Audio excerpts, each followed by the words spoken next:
விட்டா கல்ல எடுத்து தலைமுறை போட்டுருப்பாங்க. நான் சொன்னேன், ஐயா, ஆண்டவரா இயேசு கிறிஸ்து நமக்காக அவருடைய முகத்துல காரி துப்பினாங்க. நம்மள யாராவது துப்பி இருக்காங்களா? அவர் துப்புனது எதற்காகனா நமக்காக அவர் துப்பு வாங்கினார். ஆனா அவருக்காக நம்ம படுற பாடு கட்டுகளும் ஒண்ணுமே இல்லையா. அவருக்காக வாழ்ந்து செத்தா கூட அது ஒண்ணுமே இல்லையா.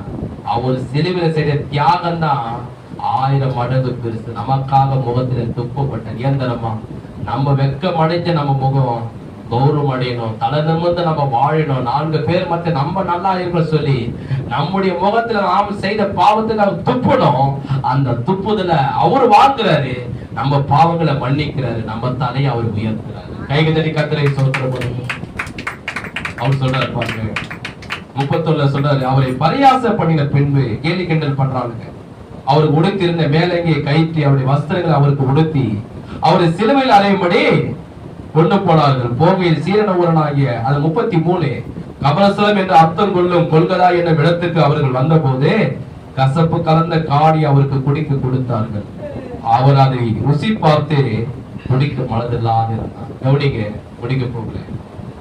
என்ன கவுனிங்க, ஏசப்பா சிலுவையில கொண்டு போகும்போது அந்த கட்டில வச்சு அடிச்சாங்க இல்லையா கையில, 7.5 இன்ச் ஆணி. எத்தனை இன்ச்சு?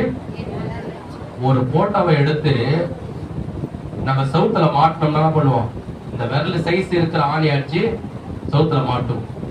ஆனா வேதம் சொல்லுகிறது 7 இன்ச் ஆணி எடுத்து, நல்ல கவனிங்க, அந்த கையோட கை கட்டி வச்சு அவர் அடிக்கிறான். கையோட கட்டி வச்சு அவரை 7 இன்ச் ஆணி வச்சு அடிக்கிறான். ஏன்? அவர் இந்த கையினால ஏதாவது பாவம் செய்திருக்கிறாரா? இந்த கையினால குருடனை தொட்ட அவன் பார்வையடைந்தான். கவனிங்க, கவனிங்க, கவனிங்க. செவிடனை தொட்டாரு, அவன் செவி கேட்டு. முடவனை தொட்டாரு, அவன் நடந்தான்.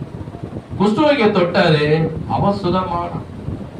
நடக்க முடியாத இருந்தவன் திமிராதக்காரன், அவனை தொட்டாரு, அவன் எழுந்து நடந்தான். அப்படிப்பட்ட கைகளே, பாவம் செய்யாத கைகள், அற்புதங்களை செய்த கைகள், நன்மைகளை செய்த கைகள். அநேக ஜனங்க பசி, ஐயோ சாப்பிடுறது ஒண்ணுமே இல்லையே அப்படின்னு சொல்லி கஷ்டப்படும் போது இந்த கையினால 5 அப்பத்தை 2 மணி எடுத்து ஆசீர்வதித்து அவன் பசிக்குதே சொல்லி உணவு கொடுத்தவர். அல்லேலூயா, அல்லேலூயா. ஆனா அவர் கையில கட்டில வச்சு ஆணி வச்சு அடிக்கிற. ஏன் தெரியுமா?